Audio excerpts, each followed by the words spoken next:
What's a food hop?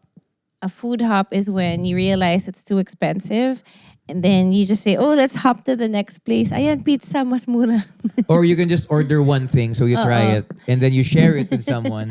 Yeah, and then we- you move to the next and order yeah, it. that was the day we discovered and invented our own food hop kasi nga, out of necessity. If you know me, and I'm sure you do, alam mo na, sobra kong kuripot. So that's Yeah. the mother of invention. Hindi, alam mo, hindi ka- Necessity is the mother of invention. So sobrang, oh my gosh, ang liliit ng mga, yung mga pagkain dun sa first restaurant na pinuntahan namin. Tapos sabi ko, we need to hop. Alam mo, hindi ka naman kuripot. In your defense, you just spend on things that are important and you kind of leave out things that aren't so important. Thank So you. you spend on good food because good food is great. Yeah. Good food is good for you. And Plus, it's we were something so na... many, so I was just not prepared for that kind of And iba yung an bonding. expense. Iba Yeah, yung bonding masaya. ng pag magkasama kayo tapos kumain kayo tapos pag pag-usapan, naalala mo yung kinain natin na Xiaolong Bao? Oo nga, yung napaso tayo.